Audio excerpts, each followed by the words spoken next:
Good morning, good afternoon, and good evening, guys. We'll make a start now. So, dear authors and invited guests, it is my great pleasure to welcome you to the 6th International Congress on Information and Communication Technology through Zoom on behalf of ICICT 2021 and Global Knowledge Research Foundation. As every one of us is passing through unforeseen circumstances due to coronavirus, we wish everyone and their families a safe time and that hopefully we'll pass together very soon. Further, with immense happiness, I would like to share that we have received an overwhelming response this year from across 90 countries, receiving an overwhelming 1,150 papers, of which 350 papers were accepted, contributing to the success of this conference, and the papers will be published in 4 volumes this year. We are thankful to all our guest presenters on this platform, and thank you for joining us digitally this year in these unprecedented times. And hopefully this will allow us still to make this conference fruitful in terms of technical knowledge. And we hope you enjoy the next 2 days to come and the interactive sessions. So I would like to welcome you to the second technical session, session F2. And I would like to further introduce to you our chair for this session, Dr. Mecca James Stephen. Welcome, Dr. Stephen, if you'd like to say a few words to everybody. Yeah, thank you. Thank you for inviting. And it's a great pleasure for me to be a part of this great conference. In fact, as rightly pointed out, during this pandemic situation, so we could able to meet online. And this is one advancement in the technology where we're having the conference online. And I'm very happy that looking at the overwhelming response to this conference and so many papers and the eagerness to participate. I was attending this conference in 2019 at Brunel University. I remember attending in person as a guest there. And I'm very happy to be part of this. And while listening to various contributions in the technology, so I request all the participants to be proactive, and 12 minutes time is given for the presentation, and I wish every one of you would use that final 3 minutes for interaction and question and answers. And I'm very happy to look forward to listen from you, learn from you, and enjoy the time. Thank you. Thank you very much, Dr. Stephen. Just to give a bit of context to you guys, Dr. Stephen is presently working with the WISTM Engineering College in Visakhapatnam as the principal for the last 7 years. He's a remarkable professor in the Department of Computer Science and Engineering. Dr. Stephen is an enlightenment educationalist with 5 master's degrees and a doctorate. He's a noble teacher, thinking researcher, and an able administrator. He published more than 25 papers in various international conferences and the journal of very high repute. Dr. James has been about 15 years of service in teaching, and he is a creative and resourceful teacher with proven ability to enhance students' performance. He possesses a positive effect on teaching with his teaching style and his willingness to work above and beyond the call of duty. So just a little bit of context on Dr. Stephen. So thank you very much. What we should do now is move on. As Dr. Stephen said, you have 12 minutes. Please try to limit that as we are a little bit constrained on time, followed by Dr. Stephen, if he has any Q&As. You have about 3 minutes time to do that. And I will give you a gentle reminder not to be rude, but just to ensure time carries on and we can move forward. So thank you very much. And introducing our first speaker, Mr. Saurav Sinha from Germany, and his paper title is On-Body Microstrip Patches Antennas for Breast Cancer Detection. So Mr. Sinha, if you are here, if you could unmute yourself, just say hello to everyone and then get your presentation ready and go ahead. Yeah, first of all, I want to say thank you. Yeah, I think you are showing my screen already. Yeah. Yeah, we can see that perfectly.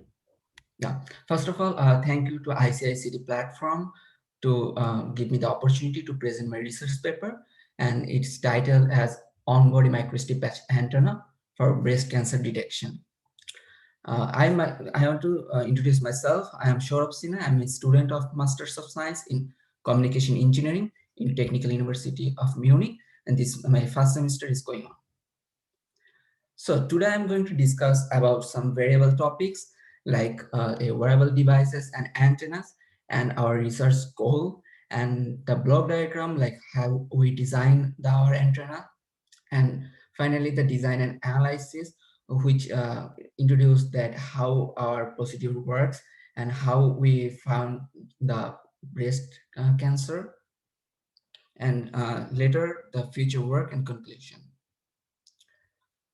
So wearable devices is one of the most common devices in the world right now, from smartwatch to smartphone, from wireless headset to fitness tracker. Most of the devices we use regularly, and most of the devices contain antenna. But people don't know and don't are alert with the antenna and its radiation. And something I want to tell you about the antenna in the next section. Yeah, so here, as I already said, wearable device contain antenna. There is a lot of antennas in current days, like from monopole antenna, dipole antenna, microstrip patch antenna. From where I choose microstrip patch antenna to design to detect the breast cancer. The reason why I choose microstrip patch antenna, because it's lighter in weight, its volume as well as the cost is very low. It's also the profile, and the fabrication procedure is more easier, most and more comfortable, and we can do it in a small lab. And also we can design the antenna for omnidirectional, bidirectional pattern, and it can dual and circular polarization. So, as I said, normally, our title said, our main purpose is to design the antenna is detect breast cancer tumor. But there are some standard we have to follow, like the bandwidth and the band. We design the antenna to work in ISM band. It's normally denoted as industrial scientific medical bandwidth from 2.4 to 2.48 gigahertz, and we ensured that we didn't harm any other bandwidth where other devices can operate. And we have to maintain a return loss or resonance parameter less than minus 10 dB to ensure that our antenna is efficient. And one of the most important parameter is a specific absorption rate, and denoted at SAR. And this we have to maintain lower than 2 watt per kilogram for 10 gram tissue. This ensures us that this antenna do not harm the human body with the radiation of it. And as well as the antenna size should remain small. So normally, after generating our concept, we go through a lot of journal and research paper as well as the books to gather the knowledge and to calculate the parameter with the equation. Later, we design the antenna in CST Microwave Studio, and then we minimize the parameters to make it small in profile in size, and we'll also check the results and analysis in both free space and with the phantom model. And finally, we calculated the SAR with the human body environment. Uh, this is the normal procedure how antenna works. Normally with the devices, antenna flow the radiation, and other antenna or base station, normally they detect the signal. But in our case, we normally just calculate the reflection of the radiation that's given by the host antenna. So this is the main equation we considered to calculate the width and length. And later this our design of our antenna. Normally microstrip patch antenna contain two layers, the ground and patch, and between these we also put the substrate layer to insulate the antenna. And our antennas height and width both we create 15 millimeter in length and width, and total thickness of our antenna is 1 millimeter. But this length and width is mainly for substrate, and this substrate is contain FR4 material. This is very flexible and easy to use and very cheap. And our ground and patch contain 0.1 millimeter thickness, and this made with the copper to maintain the efficiency in a lower cost also. So this is the phantom we designed for, like for human breast. The antenna can be positioned anywhere. So we also do change the position of antenna and try to detect the tumor, whether it is present or not. Normally our human breast phantom made with the glandular tissue and skin layer. So this is the output of S11 parameter. This output is taken when the tumor is not present, and the operating frequency is shown here is 2.48 gigahertz, and the return loss we got is minus 49.405 dB, which is much lower than minus 10 and is a good, very good efficient. And here you can see in the first picture, which is directivity or design antenna, the efficiency is very high, and the directivity we found is 2.835 dBi. And as we don't know whether the antenna present where the position is, so we try to cover the full breast phantom, no matter where we place the antenna, in the right surface or left surface. We just try to cover the whole area. And in the another picture, we see the SAR distribution of our antenna, and we got 1.184. As I previously mentioned, we have to maintain less than 2 watt per kilogram for 10 kilogram tissue, but here we found 1.184, which is more usable, and this ensured that this antenna will not harm the human body with the radiation. And as we didn't know whether the tumor is present in the center or in the right, on the left, so we tried to compare by changing the position of antenna. Like in the graph, it will show that without tumor, we got minus 49.4 dB, and the S11 parameter or the return loss. But later, when we placed the antenna, we got in the center, we got S11 parameters is minus 36. And after minimizing the distance and also increasing the S11 differences, like for the just in surface level, we got minus 24.7 dB. So future work. Normally, we are unable to detect the position of the antenna. We do detect the antenna is presence or not, but we have a plan to detect the exact position or approximately. And we also are trying to fabricate the antenna, and we are going to compare with the fabricated antennas parameters and the output with the design one. And in a conclusion, we designed this antenna to detect breast cancer, and later we found minus 49 dB without presence of tumor in 2.48 gigahertz of operating frequency. And this, as the SAR is less than 2, so this is biocompatible as well. And we found the VSWR as 1.006, which implies that this antenna impedance is perfectly matched with the transmission line, because 1 is the highest peak and we got 1.006, which is very much closer to it. And there are some references that I have followed. Normally we take most of the concept and the equations from the biomedical telemetry handbook and the antenna theory, which presents by Balanis. So this is it. That's it. So any question? Thank you very much, Saurav. Dr. Stephen, if you have any questions. Thank you so much. It's really a nice topic, Saurav. I should congratulate you. It's very needed and practical problem. So did you simulate this concept or what you have presented?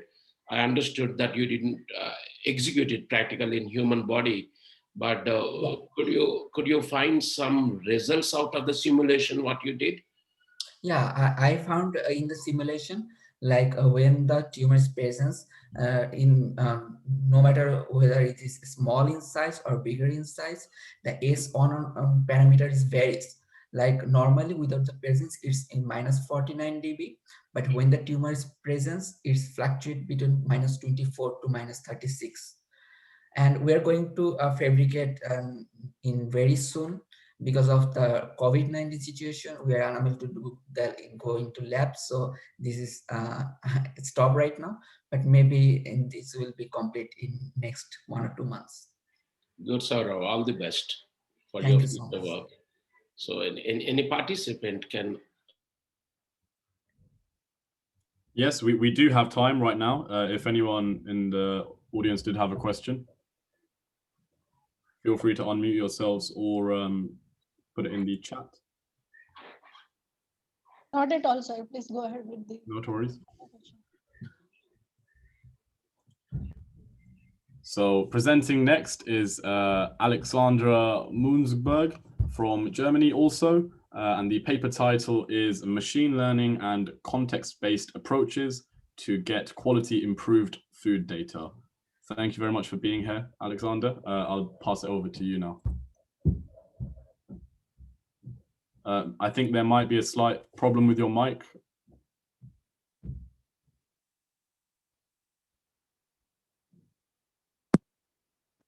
Can you hear me now?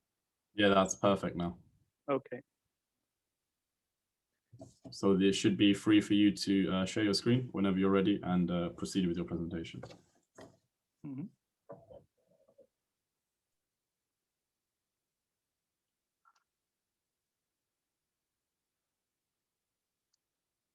So just a moment.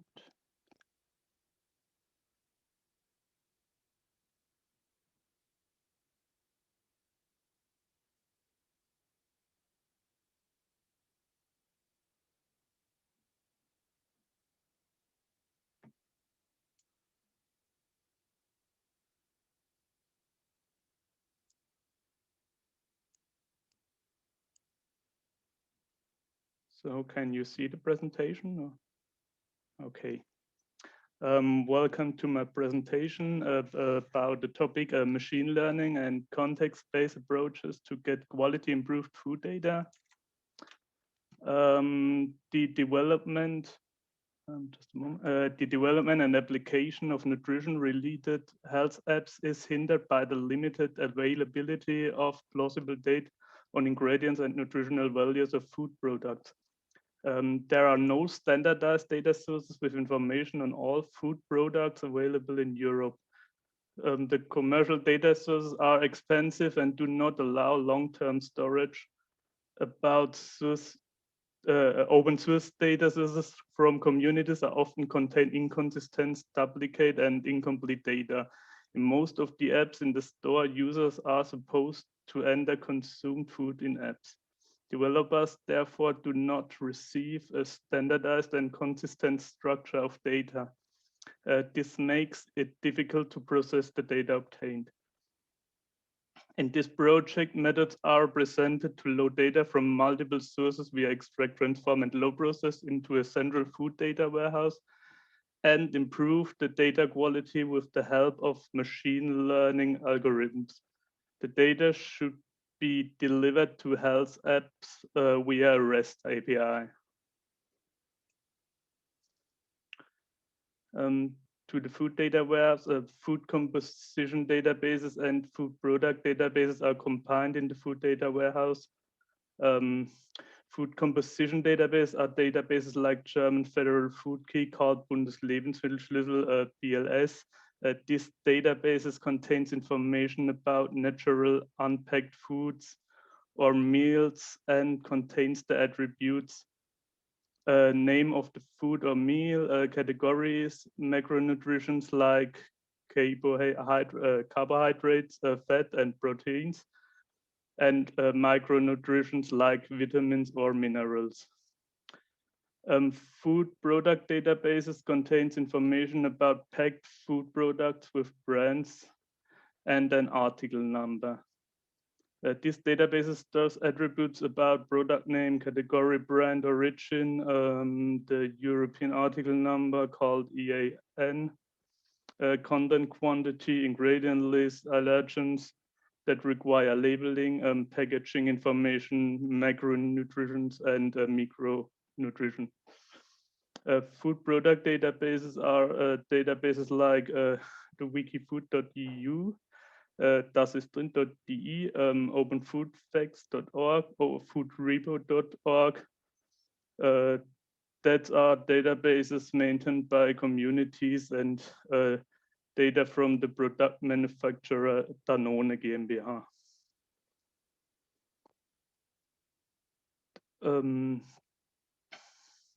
So the extract, transform, and load process. We are the ETL process. The data is extracted from the existing data stores and transformed into a standardized structure by the transforming engine. Metadata with information about the structures of the data sources and the food data warehouse help with the transformation.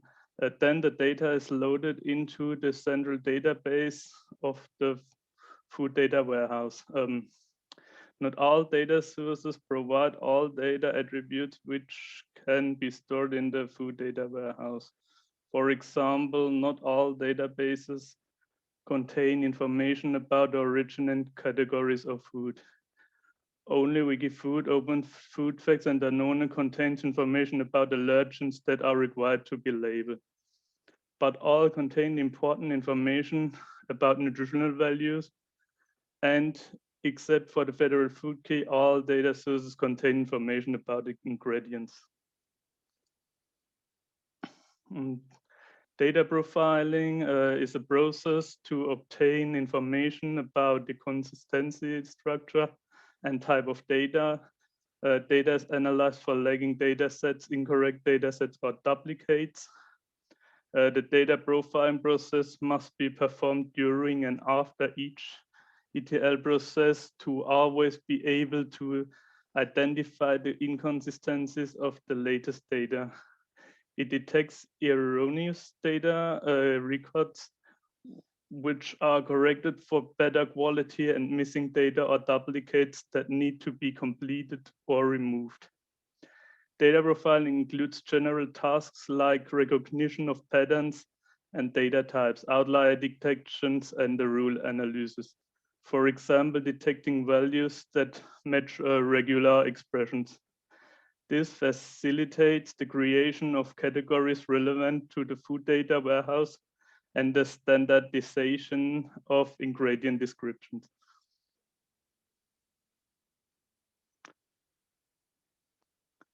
For the transformation in the ETL process, for the metadata discovery and the similarity and plausibility analysis processes described in the following, an ontology model was created which represents the relationships of the data attributes to each other and that data types. As shown in the ontology model, there is a closer connection between ingredient lists and nutrition lists, between ingredient lists and allergenic information, and between ingredient lists and respectively nutrient list and food category.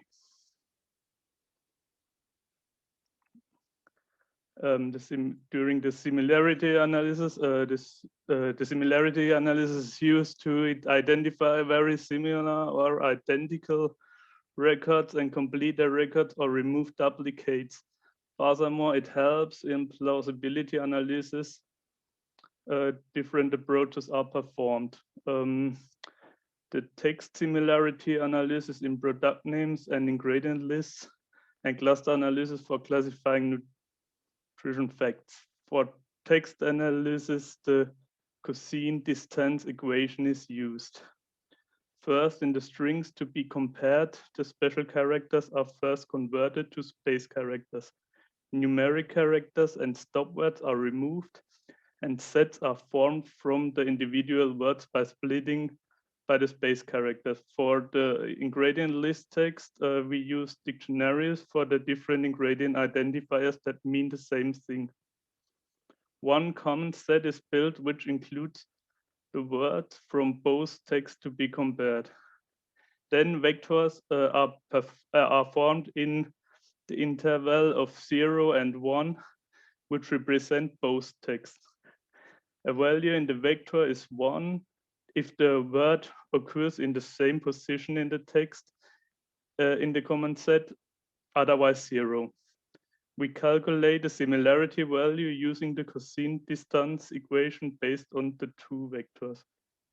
In the example, the similarity of both food names, Coca-Cola without sugar and Coca-Cola zero sugar, the similarity value is 0.67, and this corresponds to a 67% similarity.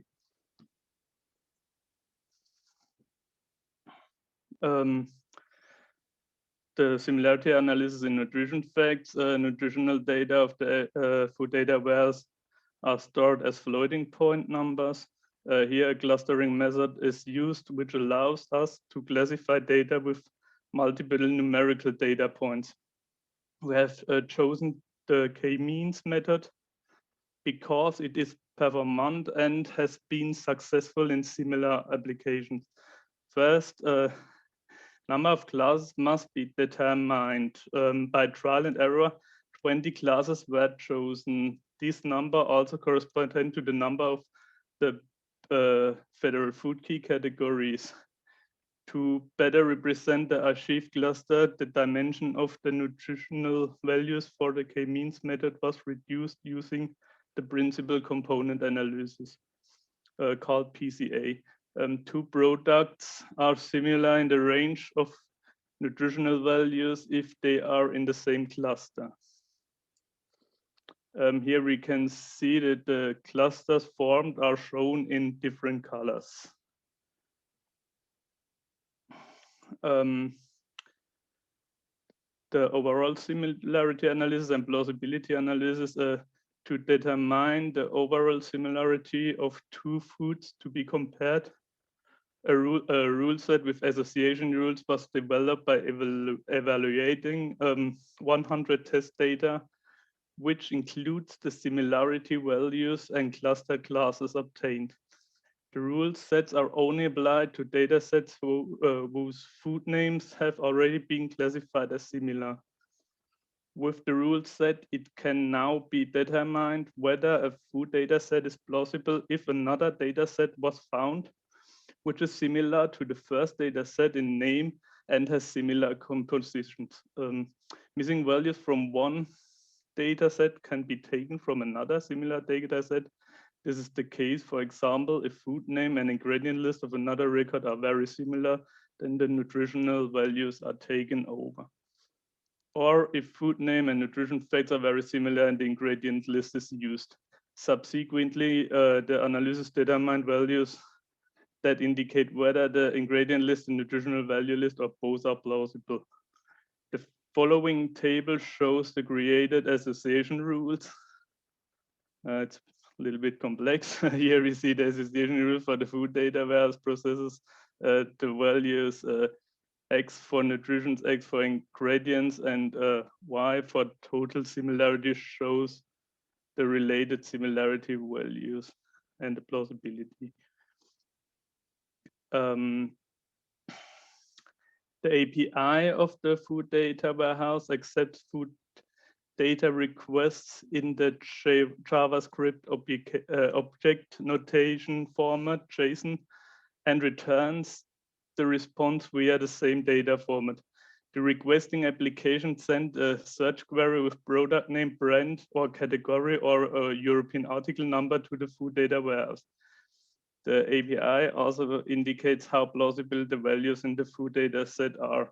In a further step, a detailed request for a specific data set with all other attributes and information can be sent to the API using the product ID. Additionally, it is possible to include a focus and context value with the detailed request. The focus value indicates which attributes of the food data wares are of greater importance in the respective application context. The context value contains a specific string that specifies the value that is relevant in the respective application context. Interrupt, Alexander, but we are going to need to wrap up just a little bit quickly. Okay. Sorry, I apologize. Yeah, we can see an example for the food data warehouse. So going to the evaluation, a review of the described procedures for similarity analysis and completion of the data has been performed with 60 data sets. 90 data sets had a maximum data set plausibility. 21 data sets were only classified as similar, and 20 data set was not plausible. Plausibility of 11 data sets cannot be determined correctly. These must be checked manually. For conclusions, the values classified as plausible were not objected to after manual checking of the values.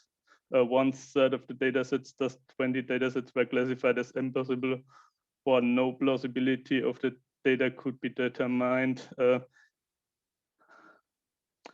Yes, it can be assumed that an increased quality can also be achieved by the context-based approaches.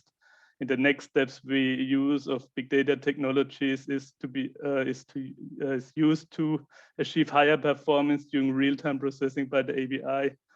The API will test it using study data in nutrition diaries, and furthermore, the approaches presented can be used for other products such as cosmetic and medications. Thank you. Thank you very much, Alexander. Sorry for the overtime. Had any questions? Yeah, Alexander, you did a good job. So did you use any explicit machine learning algorithm for the purpose? Or I've seen you have used k-means for clustering, etc. Did you use any explicit machine learning algorithm for this? We try neural networks, but k-means has a better classification and was not a black box. So we try for the association rules. We used decision trees and random forests to get rules. So good. So I understand the rules are similar like fudgy rules, and that's why I asked if you could able to incorporate with any machine learning algorithm and execute things like that. But it's good. It's good work. Okay, thank you. Yeah. So before going further to the next presenter, let me put a request before you all. You spend little time at the introduction, and please focus more on your contributions, so that you could able to manage the time properly. Thank you. The next presenter. Please. Thank you. Thank you. Thank you very much, Alexander. Thank you. So moving on swiftly, we can move to next. Our speaker is Namrata Nair from India, and her paper title is Clinical Note Selection Identification Using Transfer Learning. So over to you, Namrata. Hi, can you see me and am I audible? Yeah, we can hear and see you. Okay, so I'm gonna start presenting. 1 second. Can you please hold on for a second? I'm just trying to do the. Okay.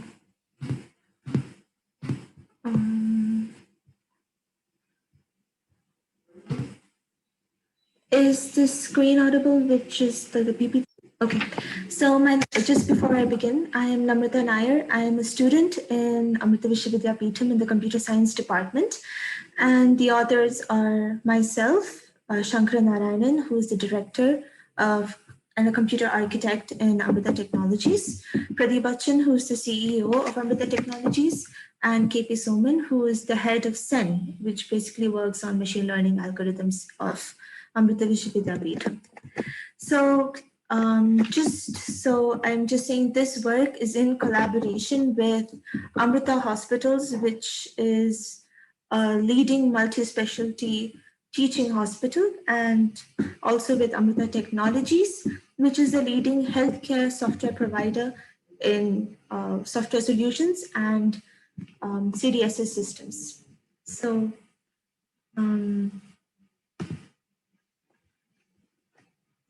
moving on, okay. The overview of the project is I took a look at multiple records of clinical notes, and these are some of the things. Clinical notes generally tend to occur in a more unstructured format, especially certain departments. Every single department has different customized formats for clinical notes. And often it is seen that outpatient records and inpatient records don't tend to match when it comes to the format. And hence the study of this project aims at using sentence level classification to take each sentence and categorize or assign them a particular section in SOAP. So SOAP is a generalized or standardized format developed, which stands for subjective, objective, assessment, and plan. And each of them have multiple sections and subsections, which round out to about 20 subsections. And the primary aim of this project is to identify the challenges and see how much is the minimum size required for the training set to develop an efficient model. And the motivation behind this is to bring out the knowledge that we have gathered from this analysis and implement it in a large real-world data set, a corpus of clinical notes, which are both unstructured and semi-structured in nature, and build smart interfaces, which will aid physicians and thus reduce physician burnout. So the prior work is, when we looked into various existing models, we understood that there's a minimum of 3 main approaches. So the rule-based, the machine learning-based, and the deep learning-based. The rule-based approaches basically worked on identifying particular section headers and then going in after figuring out the section headers into identifying what falls under the subsections of the SOAP categories. And we looked at this using softwares like Apache CTX and Clarity NLP from Georgia Tech. The machine learning approaches use supervised learning algorithms like CRF, HMM, and SVM, which were the most prominently used. Another interesting observation was that the machine learning approaches relied on pre-annotated data sets, and these data sets were not publicly available, often were not available. Moving on to the deep learning sets, the deep learning methodology most predominantly used pulse neural networks and RNN for text classification, but most of them used a word-to-vec, word-layered embedding. We built on this by using LSTM and using transfer learning models to improve the model performance. I will show later what models we used.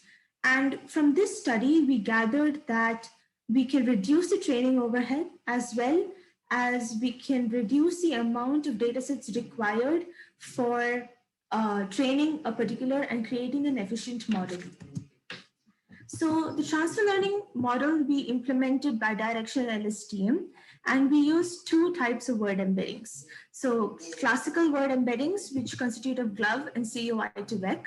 COI to VEC is basically a clinical semantic embedding that is pre-trained on UMLS datasets. And this gives us about 500 random, most closest samples to the given sentence or given word, thus matching it more correctly to medical data. And for contextual learning, transfer learning models, we used clinical BERT, which is a pre-trained version of BERT on around 150,000 clinical notes. And these notes consisted of both generic clinical notes as well as discharge summaries, giving us a broader horizon on the model performance. We used ELMO, which is, as I'm sure, which is like context-sensitive features, using a bidirectional character level language model. Hence, this concatenation of words is what made up the word embedding. And Elmo PubMed is basically Elmo pre-trained on the PubMed corpus, giving us a broader view using Elmo. And we also used FLAIR PubMed. So FLAIR is actually a sentence level classifier.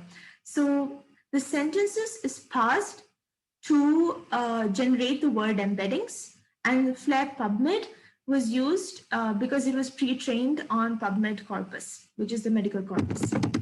So our data set is the I2B2 2010 data set, which is quite a small data set, hence why we were able to work quite fast with it. And we decided to use the 4 major sections of SOAP. So the 4 major sections we used were history, we used physical examination, we used hospital course, and we used medications. As you can see here, subjective is mapped to history, which gives us the subjective condition of the patient and why the patient was seeking help. Physical examination was marked to objective because the observations, the measurements, the lab results, and the tests were recorded by the physician. Hospital course or course here is part of the assessment. So assessment is basically a blend of both subjective and objective. Hence, what all steps were taken to treat the patient was recorded by the physician here. And medications is basically the medications prescribed to the patient or to the subject. So this is part of our plans. And it was also noticed that the medications are quite easy or the easiest to derive and understand or to classify. So when we look at the overall performance, we did an analysis of the overall performance, and this is what we found, that in the first 10 epochs, the best model is, we can generate the best model, and but we decided to run it to 30 epochs because we are working on, we were using only Google Colabs for training our models. But if you have a GPU, obviously you can run up to 100 and 150, and you can reach above 90% accuracy. So Glove, in fact, being not pre-trained on anything, got a 86% accuracy for just the model itself in LSTM. But the pre-trained models like CUI to VEC, it boosted up the initial performance by 2%. Thus, it shows how the traditional word embeddings are definitely better when you use pre-trained models. We also learned that when we use contextual models, 10 epochs was enough to reach an accuracy of 87 to 88% when we were using the pre-trained embeddings. So from these, we decided to look into how we can actually reduce the training size, because it is not easy to always get pre-annotated data sets. So we wanted to see how we can reduce the training size, and thus we performed a training set size reduction. So we did this using random sampling. So the training sets were from 5% to 100%. We took various training sizes like that, but the test set remained the same because our test set was validated by our resident SME. So we ran these tests only for 10 epochs because we're basing our model on being efficient by 10 epochs.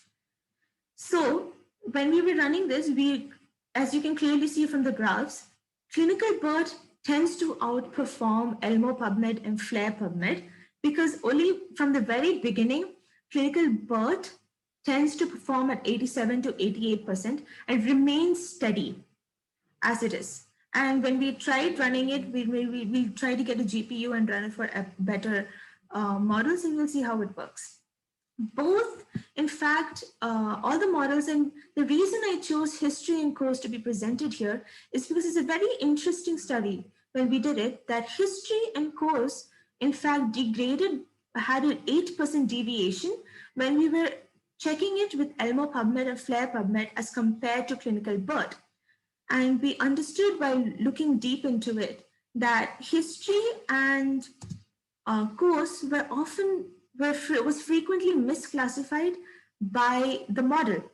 And while looking deeper into it, we understood that without a context given to the model, and if you're only doing a sentence level classification and only for 10 epochs, the model tends to misclassify what is history as scores and vice versa. So I gave an example here where the example is a tumor was noted which was biopsied and revealed squamous cells carcinoma in situ. This is in fact history of the patient, but the model misclassified it as scores. And the reason I said medications and physical examination was the easiest to classify is because of the semi-structured nature, as well as it's much more evident what lab results and what tests were done, as well as what medication was prescribed to the patient. For example, here it shows Coumadin 2 milligrams was prescribed to the patient and it was correctly classified as medications. So in our label-wise analysis also, we can see that all the models tend to perform okay, like above 80% when it comes to higher training and better training. So in conclusion, we understood that transfer learning models tend to make it easier to train the models faster. And we also understood that 500 samples per section is sufficient as a starting point for creating smaller data sets for efficient classification and creating an efficient model. We also understood that course and history present as a challenge, and we are actually currently working on implementing all these findings on real-world data sets from actual cardiology patient records. Thank you. Any questions? And please, the GitHub was linked, so you can please, we're free and we're willing to collaborate. If you have any queries, you can just email me. For your present work, what data set do you use? You mentioned some hospital names, things like that. Did you get any standard data set to explore? Yes, I'm actually working, because I work in a large team which actually works on medical healthcare informatics, and I'm part of the AI wing. So we are using actual cardiology data sets from hospital, like Amrita Institute of Medical Sciences in Kochi. So we're using the Kochi medical data set. Real-time data or the standard data set available? Real-time data. We are using real-time data. Good job. Thank you. Yeah, we can proceed further. Okay, thank you.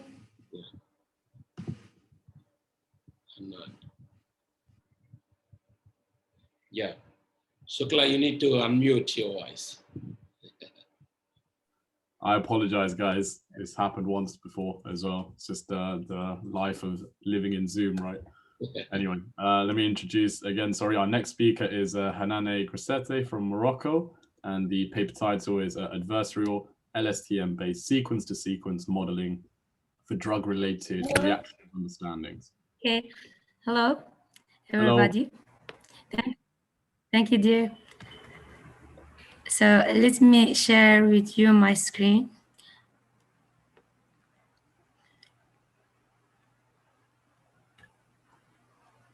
Do you see my screen?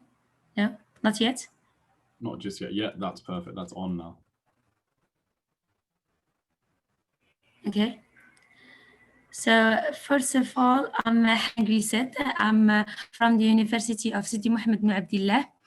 And I'm here today to present my work about the adversarial LSTM-based sequence-to-sequence model for drug-related reaction understanding.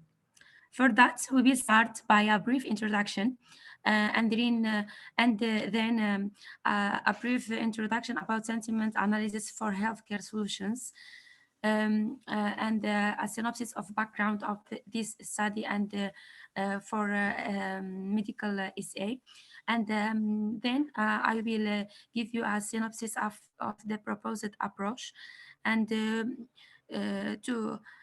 pick up in the experimentation and output results, especially in the COVID-19 pandemic case study. And we will conclude with some perspective and challenges. So the social media data generation hits insane levels in leveraging public health status. Uh, Indeed, social networks platforms play a crucial role in spreading information across the world. Massive online everyday discussion are sharing and spreading information, misinformation, and harmful experiences with a massive data on analysis. So, moreover, tremendous patient narratives widely known this pandemic. In the case of COVID-19 on the social network, that's publicly characterized by vigorous activity, fresh dynamism into the global pandemic combat. So in this, sentiment analysis models help us to detect different drug reaction descriptions from online shared data on different platforms, detecting genome sentiment information that visually reflects the patient's health status in terms of related narratives, observations, etc. So this pandemic period is critically known by tremendous patients that we will use it for our experimentations. So in the literature, few approaches have been proposed in this context, such as annotating the presence or absence for drug mentions. The fresh dynamics into the global pandemic combat conducts to huge release medication information spread in many formats, commonly drugs used and their minutes. So we need it involves many pre-processing tasks to be able and to be prepared for machine learning analysis. So this study model the underlying drug reaction detection and considers another aspect of related drug events, including beneficial drug reaction. Many exciting methods fail to define positive reaction that deal with huge errors. Pre-processing errors and analyzing text errors in other related computation steps, such as extracting the speaker's subjectivity of a given drug reaction. That is directly results in false positive assessments and negative assessments coverage. So the failure of defining drug reaction from patient narrative on social networks factors is studied, and optimal level of drug reaction abstraction is proposed.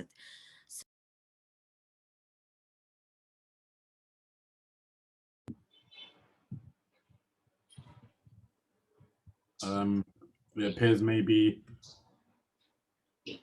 the internet has a slight issue. What we can do is, oh, there's back. Yeah.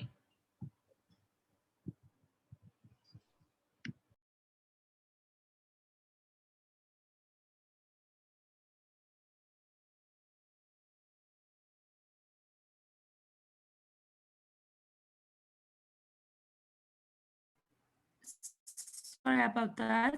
Do you listen me? Yeah, we can hear you again now. Do you hear? Yeah, we can hear you. Go ahead. Sorry about that. So, okay, so this study modeled the underlying drug reaction detection and considers another aspect of related drug events, including beneficial drug reaction. Since many existing methods fail to define positive reaction that deal with huge error in,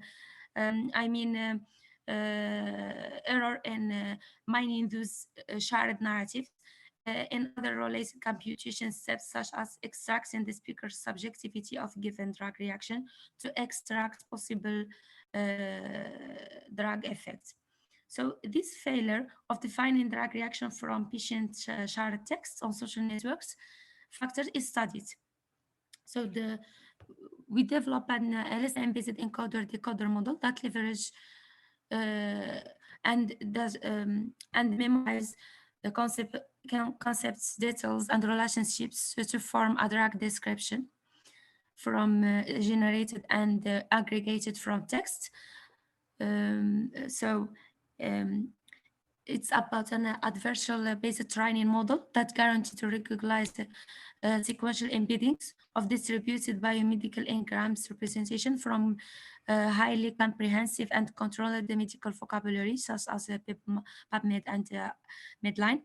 So it involves a semi-supervised method for featuring texts and medical concepts from online generated narratives at a sentence level, especially to create a feature descriptor or get an a feature descriptor to select possible drug-related descriptions. The shared neural network between medical named entity recognition and basic sentiment computation process help to judge the impact of a drug or a medical condition, and also to assess positive or negative clinical outcomes.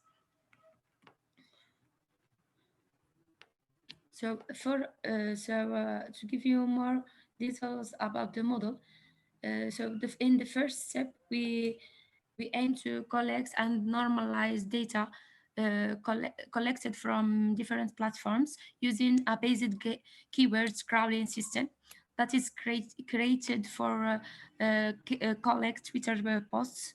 And we focused on detecting drug reaction in the COVID-19 context. We used a list of related COVID-19 keywords such as corona or chloroquine. Those we are interested in getting information attributed by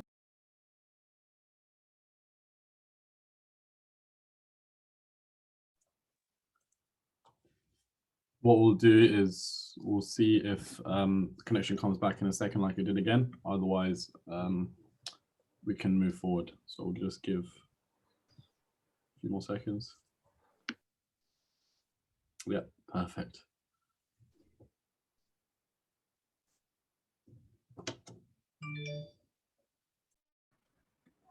Sorry, I think it's the connection. So I've told you the model is a sequence-to-sequence model that uses engrams biomedical embedding matrix to construct corresponding medical vectors by involving distributed biomedical at sentence level generation.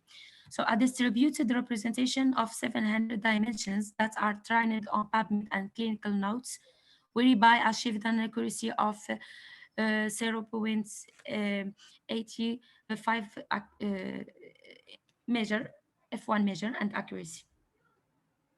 So the adversarial long short-term memory LSTM method based encoder-decoder model used to map the input sequence to a vector.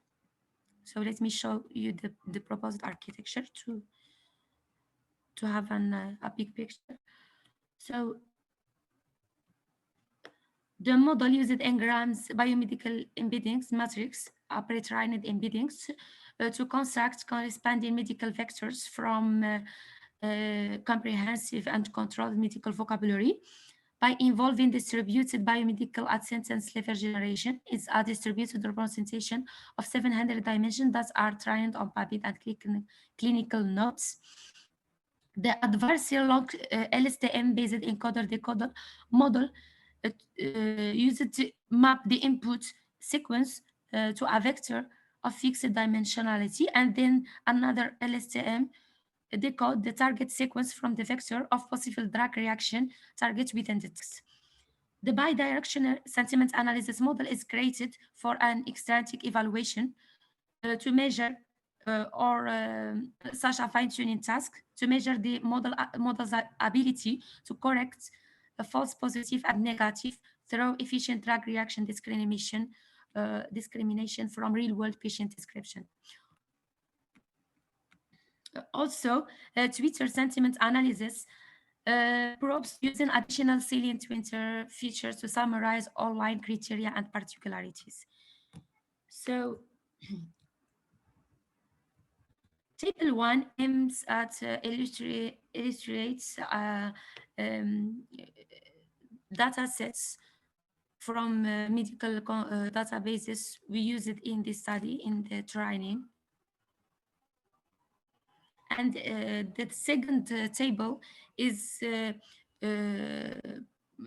used is the data set used for developments and training step, and it has been prepared and pre-processed in order to give a high accuracy regarding the state of the art. And in this step, we conduct mini training development to achieve good recognition accuracy with the large patient narrative data set from Twitter. And we have applied these metrics or embedding metrics to perform an intrinsic evaluation that has been done on the biomedical distributed configuration space using, sorry for that, well, this one. So is about an intrinsic evaluation that has been done on biomedical distributed configuration using two benchmarks data sets that's widely used for clinical sentence per similarity tasks. So our embeddings outperformed the state of the art, in particular the method that's used bioscientific with such database as PubMed or mimical clinical notes. We also validate our method by using different sentiment analysis lexicon, and the sentiment with the BioSTM give us the high accuracy with 85%. And we choose to validate this study by design an additional task as develop a based by LSTM classifier that took the output of encoder-decoder representation to induce sentiment value from large patient self-reports about the COVID-19 pandemic. If I could ask you just to wrap up within the next minute or so. Okay, so finally, so the patient narrative on social networks contain huge objective information such as description of examination.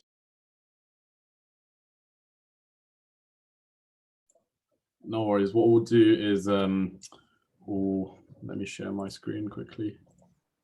If they can hear us, do you have any questions, Dr. Stephen? Once they're back, we can see. I think she has almost completed her talk, right? Her presentation. Yeah. Yes, sir. So we can. So if you have any questions, if you would like to ask them, Dr. Stephen. Is she online? Did she come back? I do believe so. Maybe Let me just check.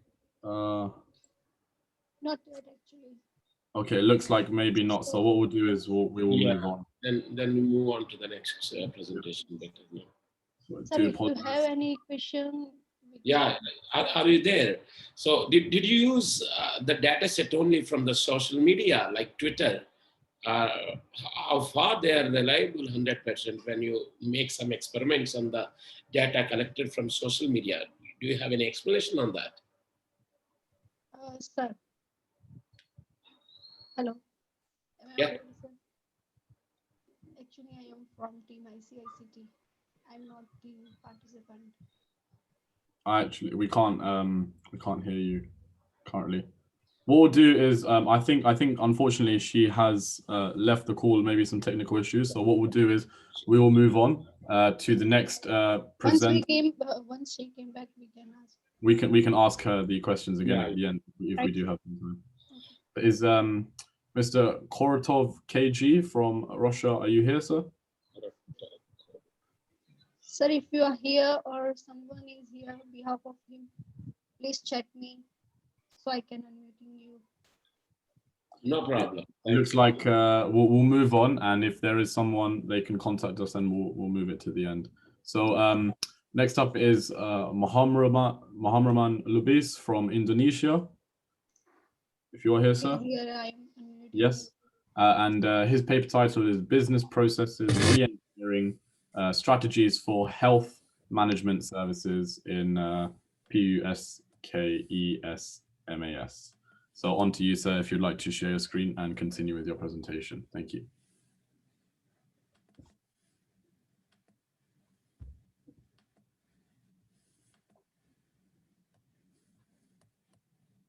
Okay.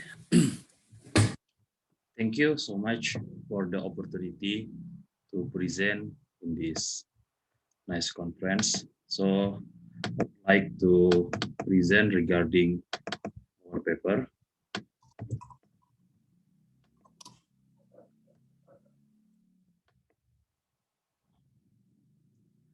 So business process reengineering strategies for health management service in Puskesmas. Actually, it is Puskesmas, right? It is the abbreviation health center, or we call it Pusat Kesehatan Masyarakat. So meaning citizen health center. So it is the center that try to give medicine in the cheap price and then subsidized by government. So many people go to there for their health issue or problem. So our objective right now, try to align the strategy with the resource because as you see, Citizen Health Center is really spread around Indonesia, and we have around 30 more province, and every province has around 20 or 30 city over there. So in every city there are also citizen health center. So because of this, only a small fragment of the city that have health center that have sophisticated medical equipment, have sophisticated, let's say for the doctor, yeah, for the human resource that can accommodate or cater every needs from the citizen. So because of this, the limitation, and then we try to see the quick solution that can be implemented in the citizen health, so that can at least reduce the time and cost that can be borne by the government in order to achieve optimal health status. Yeah, even though we try to do not neglect the quality of service to every individual, but we try to see from the perspective of being real right now, pragmatic. And then our solution try to re-engineer Puskesmas, especially related to business process, to accommodate strategy that align directly with business process by utilizing the available resource that exists in the health center. So it is, I guess, already implemented. One of the success story, I guess, from the South Africa that implement business reengineering process in terms of, let's say, like financial reporting, in terms of queuing for the patient, in terms of accommodating the what we call it, the related doctor to assess certain kind of disease, etc., etc. So by having this case study that say around 70% to reduce the time and cost. So we try to implement in Indonesia as well. So why we use this business process engineering? So the objective, like we said before, to ensure efficiently simplifying the operation that exists in the Puskesmas, and then reducing resource that we use to, yeah, of course, to reduce the cost as well the effort or the time from the employee, from the nurse there, and improving the accuracy of the work done, especially the accuracy of the data when we do the assessment to the patient. So how we implement BPR through utilizing the use of management tools and technology that have already been created in the industry and demonstrated potential business efficiency. Especially we are using the what we call as the health management system. Yeah, so it is comes from the ERP open source that implemented in the puskesmas before. And then our methodology, yeah, we try to interview the patient, the nurse, the doctor that involved in around 5 puskesmas in the West Java province. It is one of the crowded and then high dense population in Indonesia. I guess it is right now become the #1 for the populous citizen. Yeah, and then after that we also do observation by taking notes related to the challenge as well as the issue. So this is one example how we do business process engineering by try to advance or replace certain business process that do not really give the benefit, especially to increase the efficiency in the process. So to recruit the doctor, because in Indonesia, the government give the mandatory to the graduation to the medical student before they can get the certificate or the license to check. They need to have around 2 years to have experience. Even though when you want to get specialist as well, you need to go through around 2 or 3 years in the puskesmas or any other hospital. And then in this case, we focus to the availability of sufficient doctor resource to serve patient by having the commitment from them, and then use standard to measure its candidate ability to perform a job task. Because because it is in the isolation area, right? Certain doctor do not have commitment and try to do certain attempt, right, to avoid being what we call it, put it in those restricted or isolated area. So by having this kind of commitment, we can measure their commitment. And then we also try to introduce the incorporation of new mechanism within the competency, as well as give the incentive or the appreciation to those kind of doctor that want to do their job or their want to serve in the isolation area, as well as the payroll. And then this is also another business process engineering, yeah, for the payment from the drug purchase. So we focus to the availability, yeah, because at certain extent the medicine somehow, yeah, do not sufficient or enough, yeah, for the complaint case. Certain city they have let's say certain kind of disease, and then the medicine is not sufficient for to be delivered to them.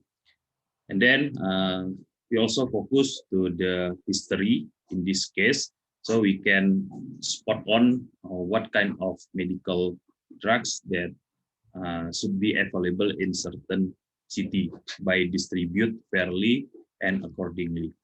And then we also focus to the procurement process, yeah, to prevent the unavailability of the medicine. And then the last one, we try to focus by re-engineer the system for the easy improvement, especially if the supplier and then the donator already agree to give or to participate in the process after the procurement. Because at certain occasion it's really difficult, even though those company or supplier or the donator already agree to be participate. Okay, our conclusion. So this research will provide business process reference model for Pusat Kesehatan Masyarakat or Citizen Health Center to increase the performance significantly in executing their daily routine of activity and operational in the management system. Therefore, the organization core business process related to the key performance indicator to monitor the effectivity in achieving the key objective.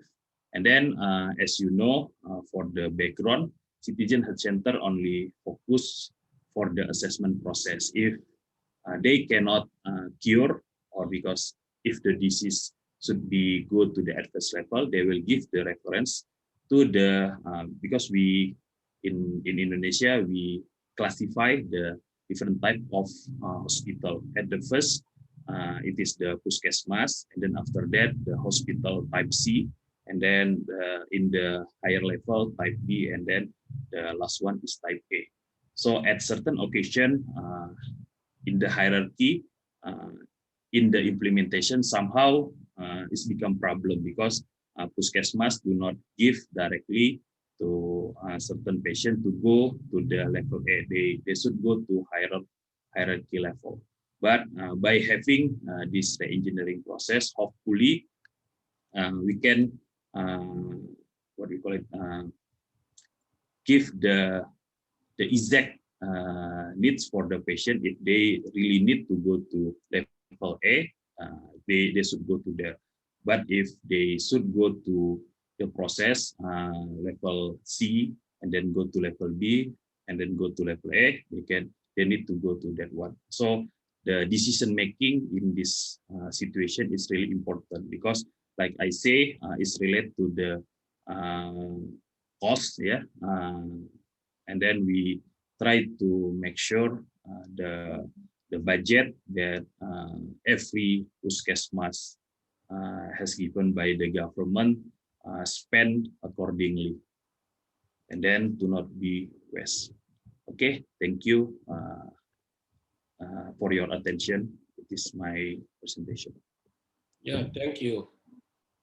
Thank you, Muhammad. In fact, did you use any specific management tool for this purpose? Any specific management tool did you use?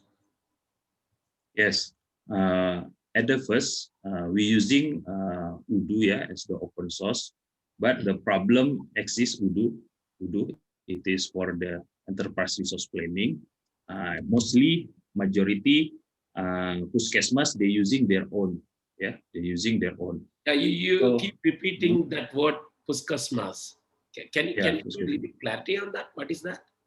Pusat Kesehatan Masyarakat, or we call it Citizen Health Center.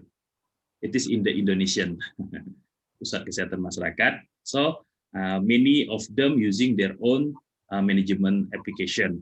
Okay, one of them that majority use is the open source that we call Udo. But the problem, Udo mostly use Udo, ODOO, yeah. But mostly it is used for the business purpose. Because of this, it is better to have the standard that enacted by the government. Even though I guess that there are also system, yeah, system SMRS, yeah, system management rumah sakit, but it is in the hospital. Yeah, so is it if possible, government can ask the hospital level C to give the access to the system, and then after that, the puskesmas can have like integrated system to the hospital above them. So this is the engineering process business that we try to recommend to the government so they can think of or consider to make sure the process of assessment being handled correctly and accordingly. Thank you, Muhammad. Okay, welcome. Yeah. Thank you very much, Mohammed. On to our next speaker, Vesil Marcinyuk from Poland, whose paper title is Minimax combined with machine learning to cope with uncertainties in medical application. Hello, Vesil, are you there? Yes, I'm here. Perfect. If you'd like to start sharing your presentation, and when you're ready, then you can go ahead.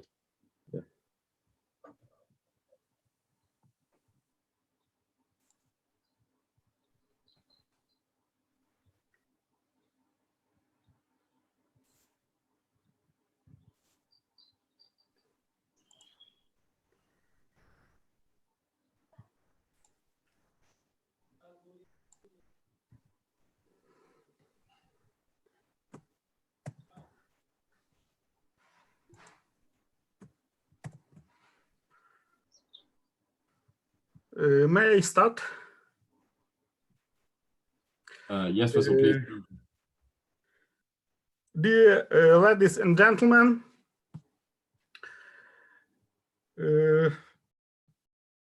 dear coordinators, dear moderators, thank you very much to be invited and presented our results at the Congress.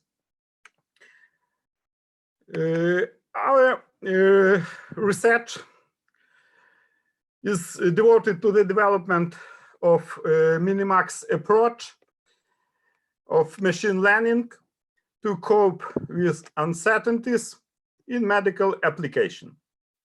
Here I present our common research together with our colleagues from medical school in Ukraine.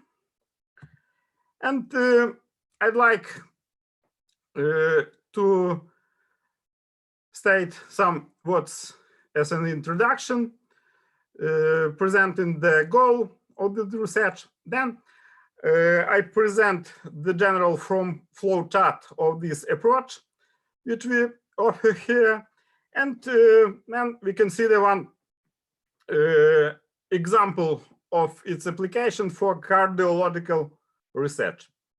This work was co-funded by the Erasmus Plus program of European Union, and the project is entitled Innovations for Big Data in the Real World.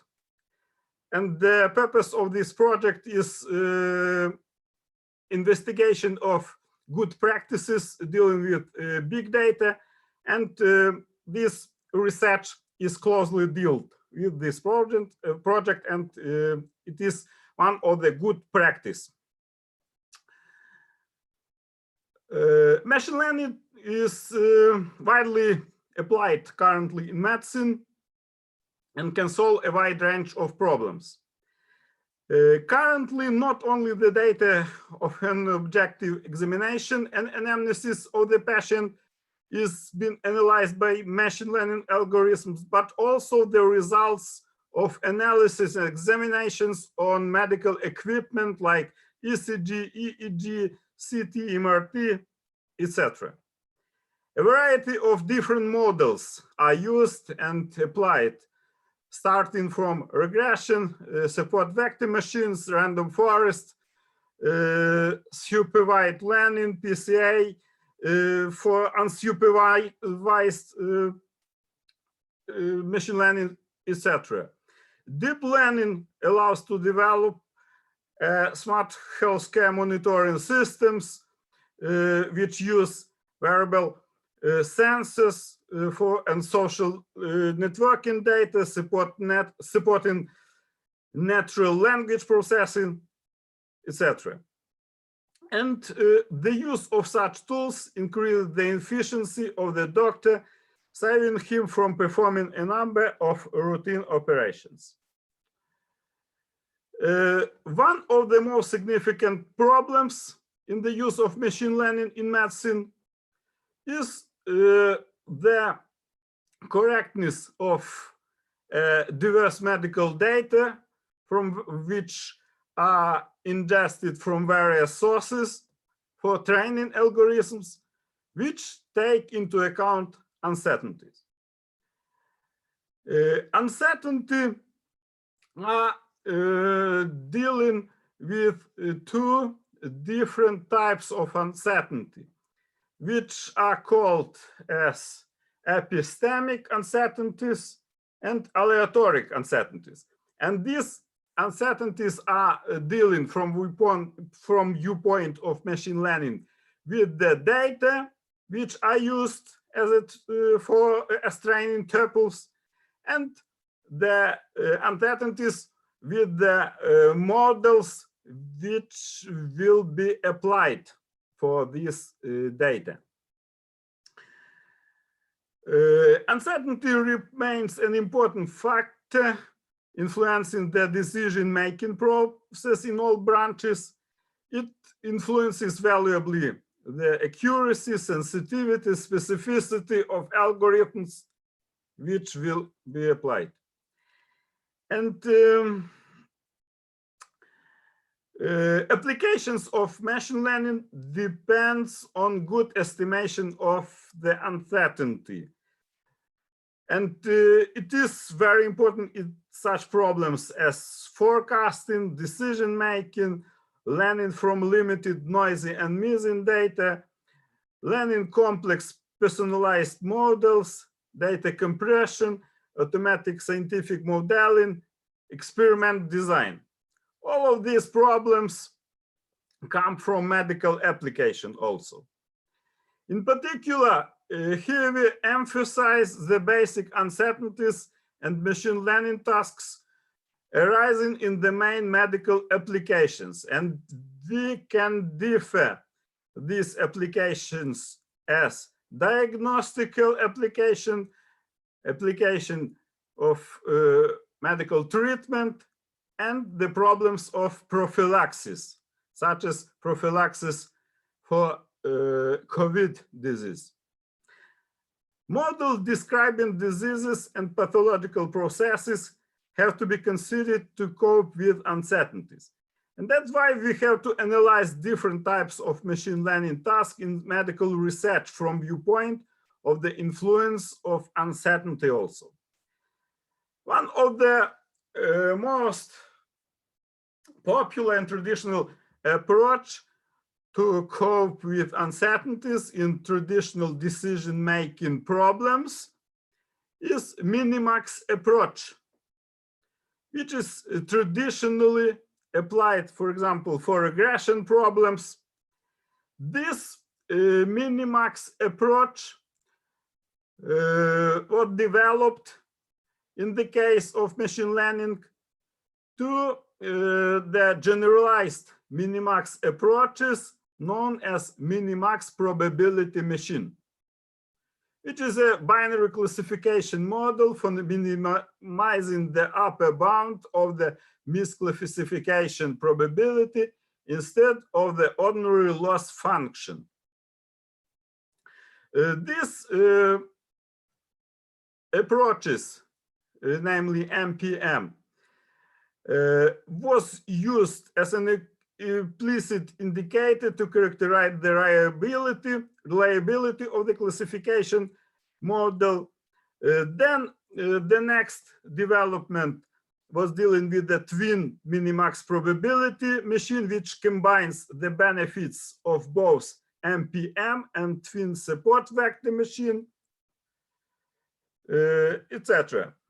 And we can formulate the supervised machine learning minimax problem in such a way. It will be the problem, the supervised machine learning problem, where we have prediction of y using the data x. We use a loss function capital L and the set of probability distribution gamma on the data x and y. We call this machine learning problem as a minimax problem with respect to loss function L when we minimize overall possible distribution gamma on the data and minimize our decision rules xi belonging to capital Xi. Here we use mathematical expectation function. This model was addressed by introducing a generalization of the maximum entropy principle. Further, we propose the general flowchart of the minimax machine learning model and the uncertainty. That is, we present the flowchart for solving this minimax machine learning problem. using two loops. In the outer loop, we maximize the loss function on the distribution gamma. In the inner loop, we minimize loss function over the class of model considered capital Xi. First of all, we start from preparing the training data when importing and processing data from the electronic medical record system. Then in this flowchart, we state the task. It can be classification, regression, clustering, surviving analysis tasks. And in the next example, we present this surviving analysis task. Then for each outer loop, for each iteration for this outer loop, we consider some resampling strategy, which allows us to model this epistemic uncertainty. And in this loop, then we select some model from the class of model capital Xi. We have developed special modified PCI algorithm, allowing us to apply reduction of the dimension of this problem, considering the uncertainty. And we tune this model with the reduced dimension and assess the loss function. Then, as a result of this loop, after loop, we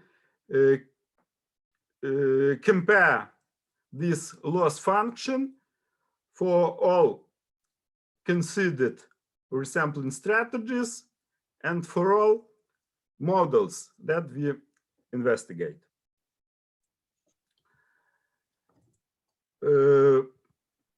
This flowchart was applied for the next example from cardiology.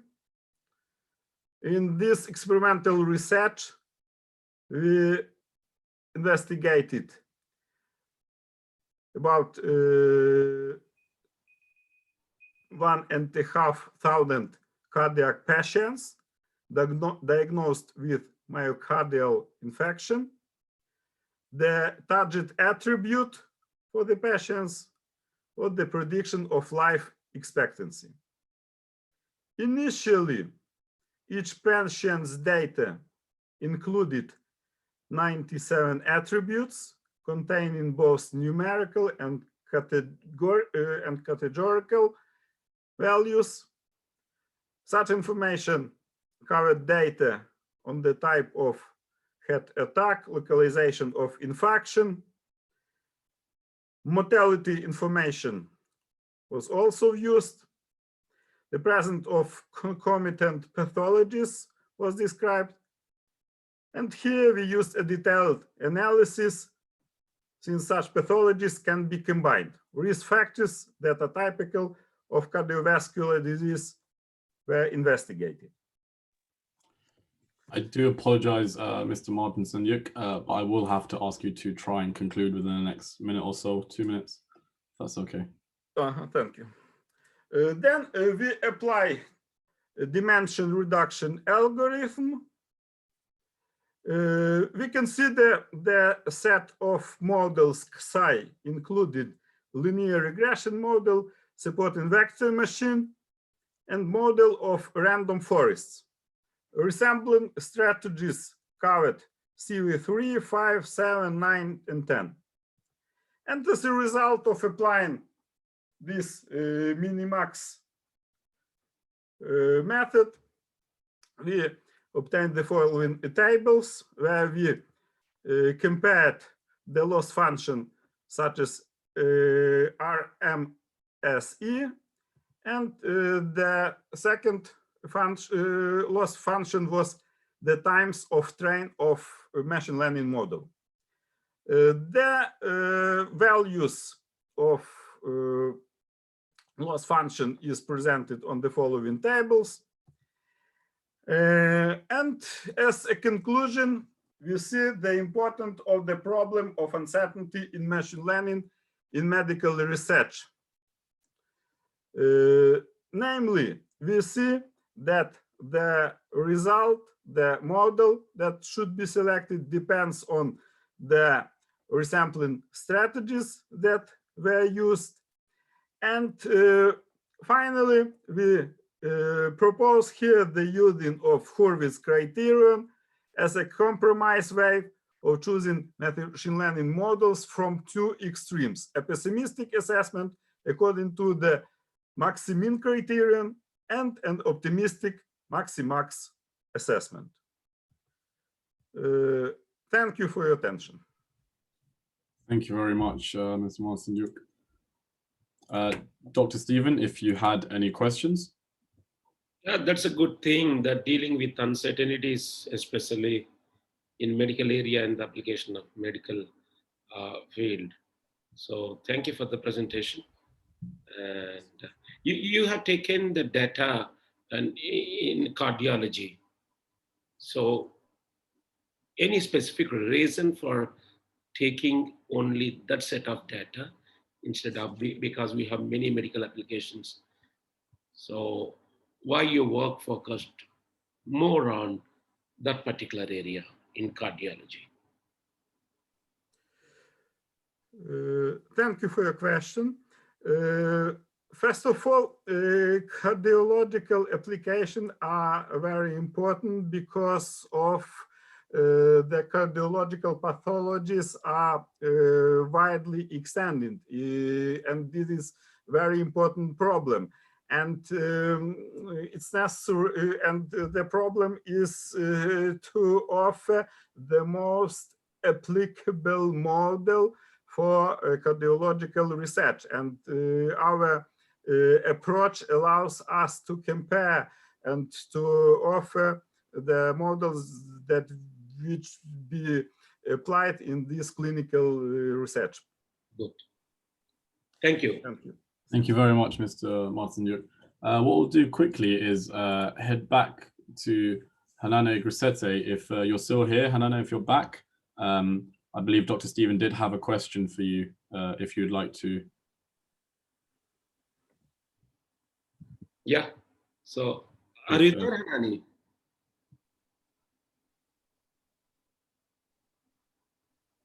Hello. Okay, it seems like maybe the technical issues are still carrying on. So what we'll do is we'll just quickly close up our session. So I sincerely thank the authors for their excellent presentations and contributions to this session. All of our participants for being part of this international congress. And I hope that the session was informative and knowledgeable as well. All the presenters will be getting their digital certificates through the mail within the next 2 working days. And further, all of the papers have already been forwarded to Springer. The publication should be live within the next 4 to 6 months. So that will be kindly operated by the team at ICICT 2021. I'd also like to again thank our chair, Dr. Stephen, for chairing the session. And this is just a token of our appreciation on your behalf. So thank you very much for your valuable presence, sir. Thank you. And lastly, if it were possible, Again, if you wanted to say anything, Dr. Stephen, just to close up quickly. Yeah, I'm done. Thank you for the opportunity, and I thoroughly enjoyed the session. What I will quickly ask is if we can all please start our video cameras, if we do have one. I'm sure you all guys are all looking great, just so we can take a quick snapshot, just as a little memory for this. So I do request, I'll wait a few seconds. So I'll wait for you to get that all up and running, and then I'll take that snapshot.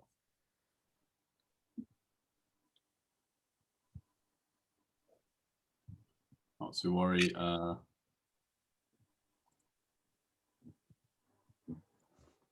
Perfect. And smile, guys. Yeah. Lovely. Perfect. Thank you very much, guys, for your time.